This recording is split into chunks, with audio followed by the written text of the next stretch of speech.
Halo sahabat entrepreneur, kali ini kita akan membahas terkait produk keju aroma viral dengan bahan utama keju dan kulit lumpia.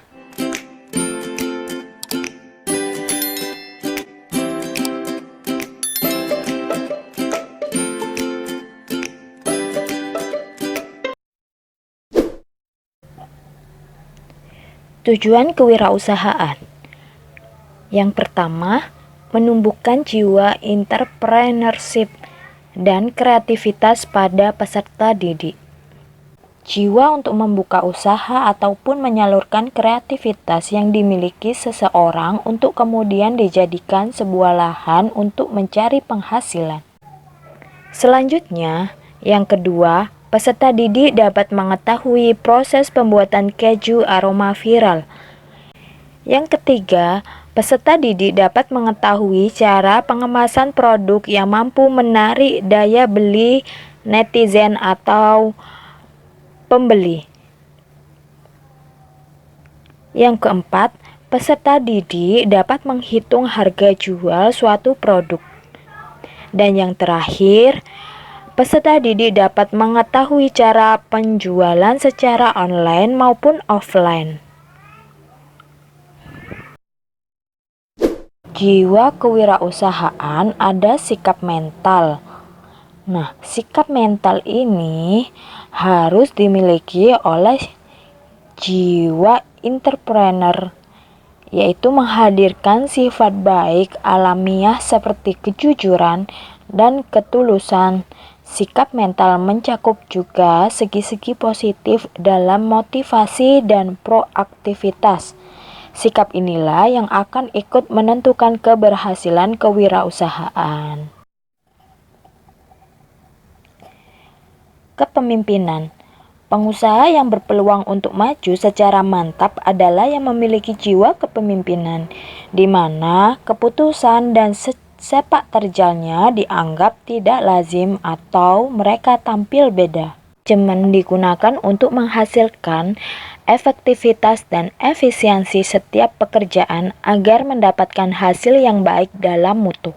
Dari struktur prioritas kewirausahaan. Misalnya, seorang pengusaha makanan dengan keterampilan yang dimiliki akhirnya bisa memiliki sebuah restoran. Sebenarnya bukan disebabkan oleh keterampilan semata, melainkan lebih oleh jiwa kepemimpinan yang dimiliki pengusaha. Leadership yang bersangkutan menuntun dan membawanya ke jenjang sukses.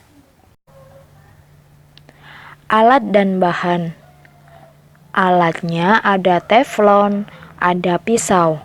Nah, bahannya 200 gram keju cheddar, kemudian 150 gram gula pasir atau gula aren, 10 lembar kulit lumpia, 2 sendok makan tepung terigu, dan dilarutkan dengan air, minyak goreng secukupnya. Langkah-langkah pembuatan. Yang pertama, potong-potong keju secara memanjang. Kemudian letakkan keju yang sudah dipotong memanjang di atas kulit lumpia.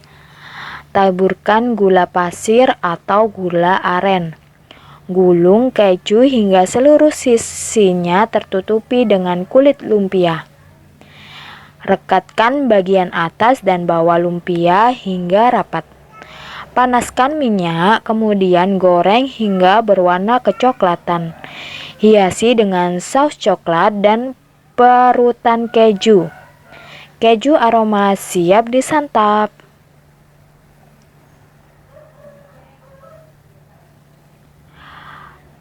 Pengemasan. Pengemasan makanan adalah penyimpanan makanan di dalam kemasan supaya makanan terjaga. Tujuan pengemasan adalah perlindungan dari bahaya fisik, getaran maupun shock. Perlindungan dari kondisi iklim mikro luar kemasan, baik kelembapan, temperatur, cahaya, dan lain sebagainya. Kemudian, kemudahan transportasi terutama untuk makanan yang bersifat cairan. Menentukan porsi yang sesuai untuk penjualan dan konsumsi. Pemberian informasi karena kemasan dapat diberikan label yang mencantumkan berbagai informasi, termasuk barcode. Bisa menggunakan kotak tempat plastik atau plastik pres agar kedap angin. Jika untuk dijual secara langsung, pengemasan dapat berupa wadah terbuka. Yang terpenting, pengemasan harus ada logo sebagai strategi marketing. Logo sebagai bentuk penggambaran identitas agar masyarakat lebih mengenal produk yang kita buat. Untuk menentukan harga jual, kalian bisa menentukannya dengan berbagai cara. Salah satunya menggunakan harga jual margin pricing. Nah, rumusnya harga jual sama dengan bahan baku modal ditambah bahan baku modal dikali markup. Misalnya nih, kamu ingin memiliki usaha catering makanan sehat dengan bahan baku modal per porsi 2.000 per porsi. Nah, markup yang ingin ditambahkan adalah 20%. Markup ini sama seperti keuntungan yang ingin kalian peroleh. Harga jualnya kan tadi 2.000, ditambah harga jualnya 2.000 dikali 20%, persen atau keuntungan persen yang ingin kalian capai. Harga jual sama dengan 3.000 per porsi. Jadi dalam kasus catering makanan sehat ini, kamu akan mendapatkan untung sekitar 1.000 apabila menggunakan markup sekitar 20%. Pemasaran atau penjualan adalah untuk mendapatkan pelanggan sebanyak yang Anda bisa. Promosi penjualan dapat berupa offline maupun online. Promosi offline adalah pemasaran yang dilakukan secara langsung bertemu pada konsumen. Kemudian promosi online adalah pemasaran yang dilakukan secara online, baik di Facebook maupun di Twitter ataupun di TikTok. Nah, dengan promosi online ini, konsumen akan mengetahui produk kalian.